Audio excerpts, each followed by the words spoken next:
जय हिंद दोस्तों, welcome to profound learning platform. और एक बार फिर से मैं आप सभी का स्वागत करता हूं। जैसा कि आप सभी ने थंबनेल में देख लिया होगा कि आज हम किस विषय पर चर्चा करने वाले हैं। तो आज हम बात करने वाले हैं मध्य प्रदेश का संपूर्ण परिचय। तो वीडियो को स्टार्ट करने से पहले सिर्फ इतना कहना चाहूँगा कि इसका एक पार्ट हम पहले डिस्कस कर चुके हैं। आप लोगों ने नहीं देखा है तो लिंक डिस्क्रिप्शन बॉक्स में है, वहाँ से जाकर आप उसे चेकआउट कर सकते हैं। और दूसरी बात यह कि जिस किसी को भी मेरी स्पीड थोड़ा स्लो लगती है, मेरा बोलना स्लो लगता है, तो आप उसे थोड़ा सा फास्ट करके देख सकते हैं, ठीक है। यदि आपको नहीं पता फास्ट कैसे होता है तो जो यूट्यूब में राइट कॉर्नर पे आपकी स्क्रीन पे 3 डॉट होंगे, वहाँ पर आप जाकर देखेंगे काफ़ी ऑप्शन आएंगे। तो वहाँ पे स्पीड का आएगा, तो आप देखना अभी नॉर्मल होगा तो आप उसे जाकर वहाँ से बढ़ा सकते हैं। तो स्टार्ट करते हैं आज का हम अपना सेशन, ठीक है। यदि सर्वप्रथम बात करी जाए मध्य प्रदेश की, तो मध्य प्रदेश का जो नाम है ना, तो मध्य प्रदेश को मध्य प्रदेश के नाम से भी जाना जाता है और साथ ही साथ अन्य नामों के साथ भी जाना जाता है। तो सर्वप्रथम बात की जाए तो हमारे मध्य प्रदेश को मध्य प्रदेश के साथ अन्य नामों से जाना जाता है। जैसे कि सर्वप्रथम यदि हम देख लें हृदय प्रदेश, ठीक है। हृदय प्रदेश की यदि हम बात कर लें तो ये भारत के लगभग मध्य में स्थित होने की वजह से इसे हृदय प्रदेश कहा जाता है। अब हृदय प्रदेश कहा किसने था? हृदय प्रदेश कहा किसने था? तो यह जो कथन कहा था, यह हृदय प्रदेश जिसने कहा था मध्य प्रदेश को, वह तो भारत के पहले प्रधानमंत्री श्री पंडित जवाहरलाल नेहरू जी ने भारत को मध्य प्रदेश को हृदय प्रदेश कहा था, ठीक है। फिर नदियों का मायका है ना, आपने बहुत सुना होगा कि मध्य प्रदेश को नदियों का मायका भी कहा जाता है। अब ये इसलिए नहीं कहा जाता है कि यहाँ पर सर्वाधिक नदियाँ हैं इस वजह से मध्य प्रदेश को नदियों का मायका कहा जाता है। ये डेफिनेशन गलत है। लोगों ने मन में धारणा बना रखी है और जो भी पढ़ाने वाले हैं वो यही बोलते हैं कि यहाँ पर बहुत सारी नदियाँ हैं इस वजह से इसे नदियों का मायका कहते हैं। नहीं, अब जैसे हमारा ही घर है, ठीक है, हमारी मम्मी है, क्या हमारे घर में बहुत सारी मम्मी रहती हैं? नहीं रहती ना। मम्मी का मायका क्या हुआ? हमारे नानी का घर हुआ कि नहीं हुआ? बोलिए हाँ, हुआ। तो वैसे ही चीज़ जो है, अब मम्मी हमारी एक ही है ना, वैसे ही भैया नदियों की संख्या बढ़ने से उसको मायका घोषित नहीं कर सकते हो आप, ठीक है। अब मैं जैसे आपकी मम्मी लोग 2 बहन हैं, 3 बहन है ना, अब वो गांव जा रही हैं, मतलब आपके नानी के गांव जा रही हैं, तो वो उनका मायका है। जबकि आपकी मम्मी एक ही हैं, 2 मौसियाँ हैं, 3 मौसियाँ हैं, ठीक है, वो अलग अलग बात होती है। वैसे ही तो नदियों का मायका क्यों कहा जाता है? जो अपने मध्य प्रदेश की नदियाँ हैं वो बहते हुए या तो दूसरे राज्य में चली जाती हैं, ठीक है, दूसरे राज्य में चली जाती हैं और वहाँ से बहते हुए सीधा समुद्र में बहती हैं। जैसे कि हम नर्मदा नदी की बात कर लें, जो नर्मदा नदी है अमरकंटक से निकलकर मध्य प्रदेश से होते हुए सीधे जाती है कहाँ पर, है ना, क्या बोलते हैं, गल्फ ऑफ खम्बात में जाके में ख़त्म होती है। वैसे ही यदि हम बात कर लेते हैं तो एक दूसरा रास्ता क्या रहता है कि जो नदियाँ रहती हैं या तो वो दूसरे राज्य में जाके दूसरी नदियों में मिल जाती हैं और समाप्त हो जाती हैं अन्य नाम के नाम से, है ना। तो वही चीज़ है कि अपने राज्य से बहुत सारी नदियाँ निकलती हैं, अपने राज्य से बहुत सारी नदियाँ निकलती हैं और जाकर दूसरे राज्य में मिल जाती, दूसरे राज्य में बहते हुए या तो सीधे समुद्र में गिरती हैं या दूसरे राज्य की नदियों से मिलकर वहीं पर समाहित हो जाती हैं, या फिर वह उन नदियों में मिलकर उनकी ट्रिब्यूटरी का काम करके बहते हुए समुद्र में मिल जाती हैं। इस वजह से मध्य प्रदेश को नदियों का मायका कहा जाता है, ठीक है, क्योंकि हमारे मध्य प्रदेश से बहुत सारी नदियाँ निकलती हैं और निकलकर दूसरे राज्यों को सपोर्ट करती हैं, दूसरे राज्यों से बहते हुए निकलती हैं। तो वो क्या हुआ, उनका ससुराल हुआ और नदी क्या हुआ, हमारा मध्य प्रदेश क्या हुआ, नदियों का मायका हुआ। आई होप आपको ये बातें समझ में आ गई होंगी। फिर हम बात करते हैं लघु भारत की, तो इसका एक अन्य नाम बनता है लघु भारत भी बनता है। अब सोया प्रदेश क्यों बोलते हैं? आप सभी को पता है कि, है ना, सोयाबीन हमारे मध्य प्रदेश में सबसे ज़्यादा होता है, वो भी कहाँ पर, उज्जैन वाले एरिया में। फिर जनजाति प्रदेश, जैसे कि आपको पता है कि हमारे मध्य प्रदेश में सर्वाधिक जनजाति रहती है, इसलिए इसे जनजाति प्रदेश भी कहा जाता है। कोहिनूर प्रदेश क्यों कहा जाता है? जैसे आपको पता है कि मध्य प्रदेश में सर्वाधिक हीरा उत्खनन भी होता है ना, इसलिए इसे कोहिनूर प्रदेश भी कहा जाता है। अब मैंने एक वीडियो में डिस्कस किया था कि कोहिनूर का हीरा किस खदान से निकला है, ठीक है। यदि आप सभी को ध्यान होगा तो आप कमेंट करके कमेंट बॉक्स में ज़रूर बता सकते हैं, ठीक है। तो हम बढ़ते हैं अपने नेक्स्ट फैक्ट के ऊपर कि अपना अगला कदम क्या होना चाहिए, ऐतिहासिक परिचय के बारे में। अब यदि हम ऐतिहासिक परिचय की बात कर लें, ऐतिहासिक परिचय मतलब आपसे कहा जाए कि आप किस वंश के हो, तो आप बोलोगे मैं ब्राह्मण हूँ, मैं क्षत्रिय हूँ, मैं ये हूँ, पर इसका सबूत क्या है? तो आप बोलोगे हमारे पूर्वज भी थे, तो हम बोलेंगे हम कैसे मान लें? तो पूर्वजों की या तो फोटोएं होती हैं या तो कुंडली वगैरह कुछ भी अपने घर पे स्टोर होती हैं जिसके बारे में अपने पूर्वजों के बारे में बता सकते हैं। वैसे ही किसी भी देश का, किसी भी राज्य का, किसी भी शहर का, गांव का ऐतिहासिक परिचय जानना होता है तो वहाँ के लोगों से जानकारियाँ इकट्ठा की जाती हैं। तो उसमें जो सबसे बुजुर्ग इंसान होगा वो बताएगा भैया यहाँ पर फलाना जगह ये चीज़ बनाई गई है, आप वहाँ से जाकर इसे पढ़ सकते हैं। तो वैसे ही हम बात कर लें यदि भीमबेटका और आदमगढ़ की गुफाओं की यदि हम बात कर लें तो वहाँ आपको क्या मिलेंगे? दो ऐसे पुरातात्विक स्थल हैं, वो बस नहीं, ये तो अपने मध्य प्रदेश के, संपूर्ण भारत में भी ऐतिहासिक परिचय है ना। तो उनको जानने और पहचानने के लिए क्या किया जाता था? पहले के जो ऐतिहासिक अपनी स्थल हैं उनको जाकर सर्वे किया जाता था। वहाँ पर कुछ लिपियाँ मिलती थी, जैसे चित्र बने हुए थे किसमें, अपने पत्थरों में उन लोग उकेर देते थे चित्र को, उनको पढ़ा जाता था, वो उनकी लिपि होती थी। ठीक है, तो इस प्रकार से जानकारियों को इकट्ठा किया जाता था। तो ऐतिहासिक परिचय के साक्ष्य हमारे मध्य प्रदेश में कहाँ से मिलते हैं? तो भीमबेटका और आदमगढ़ जैसी गुफाओं से मिलते हैं, जिसमें मानव जीवन का प्राचीन साक्ष्य मिलता है। ठीक है, फिर हम बात करते हैं मध्य प्रदेश की भौगोलिक स्थिति एवं विस्तार की। तो मध्य प्रदेश को दो अक्षांश और दो देशांतर के मध्य स्थित होने की वजह से आयताकार आकृति कहते हैं। ठीक है, जैसे ये अपनी अक्षांश रेखा लेटी हुई लाइनें हैं, ठीक है, और ये खड़ी हुई लाइनें क्या होती हैं? देशांतर रेखाएं होती हैं। तो अपना जो मध्य प्रदेश है, यहाँ जो टॉप में मुरैना लगता है, यहाँ अलीराजपुर, शायद हाँ अलीराजपुर लगता है ना, सॉरी बुरहानपुर लगता है। तो ये दोनों, और ये वाला पार्ट जहाँ सिंगरौली वाला और ये अलीराजपुर वाला, तो ये चारों पार्ट अपने ऐसे हैं। ठीक है, इसलिए इसे क्या बोला गया? आयताकार आकृति बोला गया। यदि आपको देखना होगा इसका लाइव एग्जाम्पल तो आप गूगल मैप भी कर सकते हैं, आपको वहाँ पर दिख जाएगा। ठीक है, तो कहने का मतलब कि एक अक्षांश रेखा मध्य प्रदेश के टॉप से, एक अक्षांश रेखा मध्य प्रदेश के बॉटम से जो कि बुरहानपुर है, एक देशांतर रेखा ईस्ट से, एक देशांतर रेखा वेस्ट से।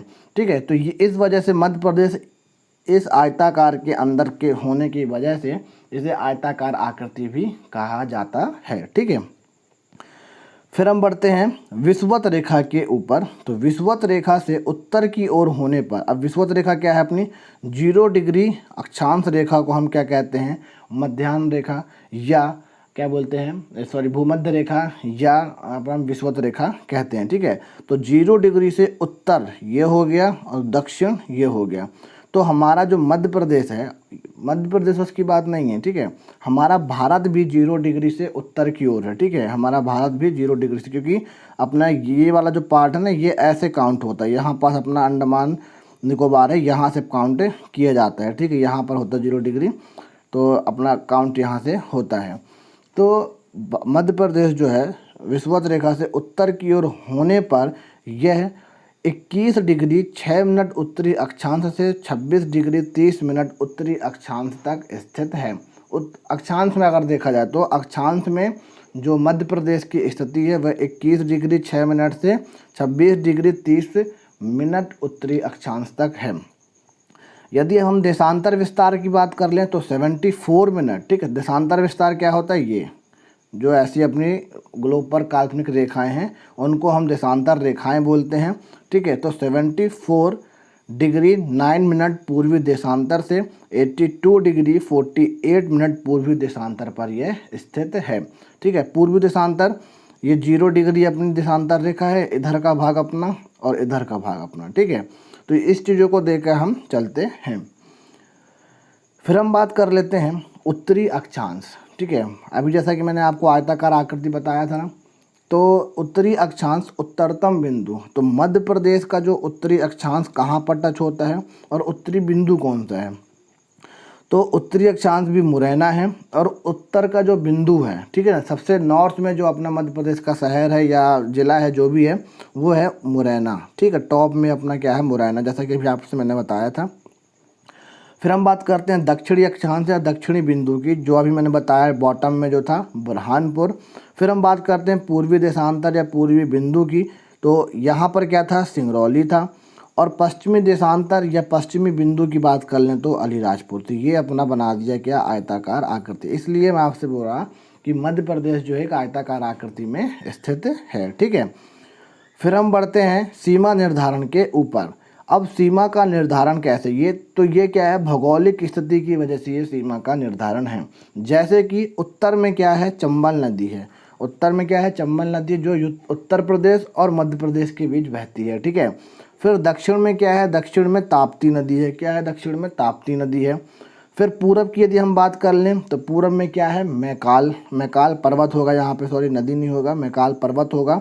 और यदि हम पश्चिम की बात कर लें तो राजपीपला पहाड़ी, मतलब कि ऊपर और नीचे नदी है, आजू और बाजू में क्या है, अपना पहाड़ है। यहाँ पर मैकाल पर्वत है, यहाँ पर अपना राजपीपला है, यहाँ पर चंबल नदी और यहाँ पर अपना ताप्ती नदी है, ठीक है।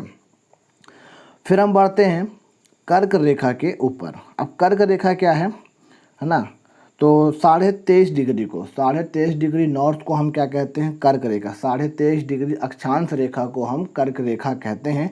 तो इसे ऐसे भी बताया जाता है या 23 डिग्री ऐसे भी बताया जाता है, ठीक है। तो आपको याद रखना है दोनों तरीके से, क्योंकि एग्ज़ाम में पूछ लेता है। फिर हम बात कर लेते हैं कि भारत एवं मध्य प्रदेश को 2 भागों में विभाजित करती है। जो कर्क रेखा है भारत को ठीक है, भारत को क्या करती है, 2 भागों में बांट देती है, जो कि उत्तर भारत और दक्षिण भारत जिसे हम कहते हैं। तो कर्क रेखा संपूर्ण भारत को 2 भागों में विभाजित करती है, उत्तर भारत व दक्षिण भारत। और मध्य प्रदेश को भी ये 2 भागों में बात करती है। चूँकि मध्य प्रदेश क्या है, सेंटर में स्थित है, इसलिए मध्य प्रदेश से होते हुए निकलती है। तो ये मध्य प्रदेश को भी 2 बराबर भागों में विभाजित कर देती है। अब हम बात करते हैं कि कर्क रेखा भारत के कितने राज्यों से गुजरती है। तो कर्क रेखा भारत के 8 राज्यों से व मध्य प्रदेश के 14 जिलों से गुजरती है। भारत के 8 राज्यों से और मध्य प्रदेश के 14 जिलों से गुजरती है। ये जो 8 राज्य हैं, इसकी मैंने धांसू ट्रिक अपने ट्रिक वाली वीडियोस में बताया है। यदि आप लोगों ने नहीं देखा है तो लिंक आपको डिस्क्रिप्शन बॉक्स में मिल जाएगी, आप वहाँ से जाकर उसे देख सकते हैं, ठीक है। फिर हम बात करते हैं कि हमें मध्य प्रदेश के 14 जिले कौन कौन से हैं, इनको हमको देखना जरूरी है, ठीक है, अपने पीएससी के दृष्टि से।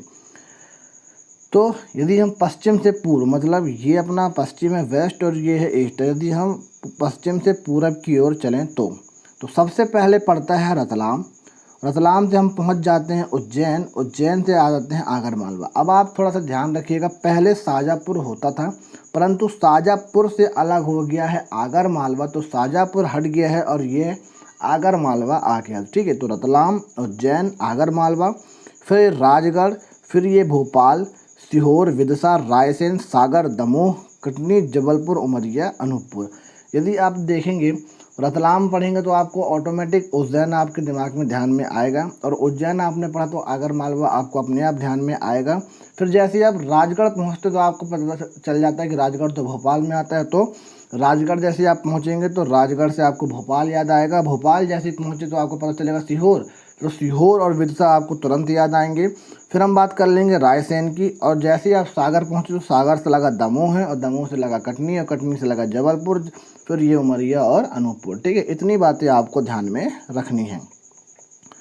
फिर हम बात करते हैं मानक समय रेखा की। तो किस रेखा को मानक समय रेखा कहते हैं, तो 82 डिग्री 30 मिनट पूर्वी देशांतर को मानक समय रेखा कहते हैं, जो कि ऐसी खड़ी लाइन है, ठीक है, जो कि 5 राज्यों से गुजरती है भारत के, ठीक है। भारत के कितने राज्यों से, 5 राज्यों से गुजरती है। तो मानक समय रेखा मध्य प्रदेश के एकमात्र जिला सिंगरौली से गुजरती है, और भारत में ये 5 राज्यों से गुजरती है। अब कौन कौन से हैं, उत्तर मध्य छत्तीस ओडिसी अंधे, क्या है, उत्तर मध्य छत्तीस ओडिसी अंधे। अब ये क्या है, ये एक ट्रिक है इन 5 राज्यों को याद करने की। उत्तर से हो जाएगा उत्तर प्रदेश, मध्य से हो जाएगा मध्य प्रदेश, फिर छत्तीस से हो जाएगा छत्तीसगढ़, ओडिसी से हो जाएगा ओडिशा, और अंधे से हो जाएगा आंध्र प्रदेश। तो ये हो गए 5 राज्य जिनसे मानक समय रेखा गुजरती है, और मध्य प्रदेश से कहाँ गुजरती है, सिंगरौली से गुजरती है। फिर हम बात करते हैं मध्य प्रदेश के पूर्वी सीमांत और पश्चिमी सीमांत की, ठीक है, यहाँ पर सिद्धांत नहीं होगा, सीमांत होगा। तो मध्य प्रदेश के पूर्वी सीमांत और पश्चिमी सीमांत के मध्य कितने मिनट का अंतर है। तो ये जो अपना वेस्ट वाला पार्ट है और ये ईस्ट वाला, इन दोनों के बीच में कितना अंतर है, ठीक है। यहाँ पर अपना सिंगरौली है और यहाँ पर अपना क्या है, अलीराजपुर है। तो इन दोनों के बीच में कितना है, 34 मिनट का अंतर है, ठीक है, 34 मिनट का अंतर है, जिस वजह से सिंगरौली में अलीराजपुर से लगभग आधे घंटे पहले क्या होता है, सूर्योदय होता है। क्या होता है, आधा घंटे पहले सूर्य उदय हो जाता है। जबकि एक क्वेश्चन और बनता है, ये भी डिस्कस करेंगे। जबकि भारत में पूर्वी व पश्चिमी राज्य, पूर्वी राज्य हुआ अरुणाचल प्रदेश, पश्चिमी राज्य हुआ हमारा गुजरात, उन राज्यों की जो मध्य समय का अंतर है वह कितने का है, 2 घंटे का अंतर है।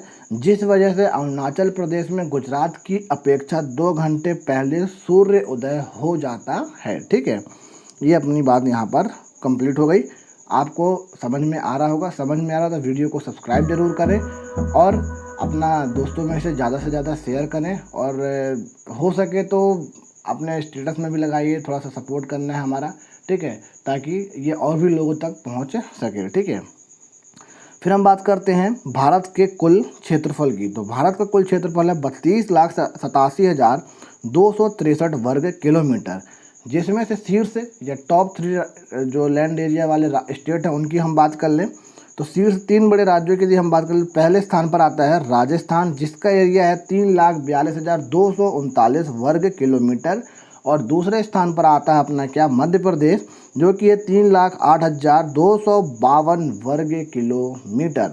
ठीक है, अब मध्य प्रदेश के एरिया की बात हो गई है तो इसका उत्तर और दक्षिण विस्तार और पूर्व और पश्चिम विस्तार देख लेते हैं। तो उत्तर और दक्षिण जो विस्तार है वह कितना है, 605 किलोमीटर का है। कितने किलोमीटर का है, 605। फिर पूर्व और पश्चिम विस्तार की यदि हम बात कर लें तो ये 870 किलोमीटर है। आड़ी लाइन 8, आड़ी 8, तो ऐसे आप रिलेट करेंगे तो आपको दिमाग में जाएगा आड़ी लाइन 8, आड़ी लाइन 8 हम तो 870 किलोमीटर है। ठीक है, फिर हम बात करते हैं थर्ड। तो थर्ड नंबर पर आता है हमारा महाराष्ट्र, जिसका है 3,07,713 वर्ग किलोमीटर। कितना है, 3,07,713 वर्ग किलोमीटर। फिर हम बात कर लेते हैं पृथ्वी के केंद्र बिंदु की। तो पृथ्वी का जो केंद्र बिंदु है वो मंगलनाथ उज्जैन है, जिसे महाकाल की नगरी के नाम से जाना जाता है। और उज्जैन किस नदी के किनारे बसा हुआ, तो शिप्रा नदी के किनारे बसा हुआ है या स्थित है। ठीक है, फिर हम बात कर लेते हैं अखंड भारत का केंद्र बिंदु। अखंड भारत से कहने का तात्पर्य है, पहले ये देखते हैं कि इसका बिंदु क्या है ना। तो बरसाली बैतूल, क्या है, बरसाली बैतूल को अखंड भारत का केंद्र बिंदु माना जाता है। अब अखंड भारत से तात्पर्य है जब प्राचीन काल में भारत बहुत विस्तृत था, मतलब कहने का जिसमें अफगानिस्तान, पाकिस्तान, बांग्लादेश, श्रीलंका, बर्मा, थाईलैंड है ना, ये सब एक साथ थे अपने भारत के साथ। तो ये पूरा एरिया भारत कहलाता था। ये सब भारत से अलग होकर अपने अलग अलग कंट्री बन गए हैं। तो ये था अपना अखंड भारत। तो अखंड भारत में कौन कौन से देश आते हैं, अफगानिस्तान, पाकिस्तान, बांग्लादेश, श्रीलंका, बर्मा, थाईलैंड आदि। ठीक है, तो इन चीज़ों को आप देखेंगे तो अखंड भारत का केंद्र बिंदु है बरसाली बैतूल को माना जाता है। ठीक है, फिर हम बात करते हैं अविभाजित भारत। तो अविभाजित भारत का केंद्र बिंदु करौंदी कटनी में स्थित है। ठीक है, क्या है, करौंदी कटनी में स्थित है। तो अविभाजित भारत से तात्पर्य है जब भारत से अलग होकर पाकिस्तान और बांग्लादेश नहीं बने थे। कहने का मतलब कि ना पूर्वी पाकिस्तान बना था ना पश्चिमी, तो बांग्लादेश को पूर्वी पाकिस्तान के नाम से जाना जाता है। तो इसको आप याद रख सकते हैं कि बांग्लादेश को पूर्वी पाकिस्तान के नाम से जाना जाता है और पाकिस्तान। ठीक है, तो उस समय पाकिस्तान और बांग्लादेश का विभाजन होकर, मतलब हमारे भारत का विभाजन होकर 2 नए कंट्री नहीं बनी थी, तो उसको हम बोलते हैं अविभाजित भारत। तो अविभाजित भारत का केंद्र बिंदु है करौंदी कटनी। ठीक है, ये थे अपने मोस्ट इम्पोर्टेंट क्वेश्चन। इसके बाद हम डिस्कस करेंगे आने वाले अपने नेक्स्ट पार्ट में थोड़ा सा बचा हुआ जनरल इंट्रोडक्शन, जो फैक्ट बेस्ड रहने वाला है, जो आपके प्री में सहायता करेगा या आपके मध्य प्रदेश के किसी भी एग्ज़ाम में आपकी सहायता करेगा। तो फैक्ट बेस्ड क्वेश्चन हम नेक्स्ट पार्ट में डिस्कस कर लेंगे। फिर उसके बाद हम अपने हिस्ट्री के ऊपर बढ़ेंगे मध्य प्रदेश की। ठीक है, तो आपको वीडियो कैसी लगी कमेंट करके कमेंट बॉक्स में ज़रूर बताइएगा। यदि अभी तक आप हमारे चैनल पर नए हैं तो चैनल को सब्सक्राइब करना ना भूलें, बेल आइकन को ज़रूर दबा लें और अपने दोस्तों में से ज़्यादा शेयर करें, ताकि हमारा भी सपोर्ट हो और उनको भी एक सहायता मिलती चले फ्री ऑफ कॉस्ट। ठीक है, तो लेता हूँ मैं आप लोगों से अलविदा। जय हिंद, जय भारत। अपना ख्याल रखें, अपने घर वालों का ख्याल रखें।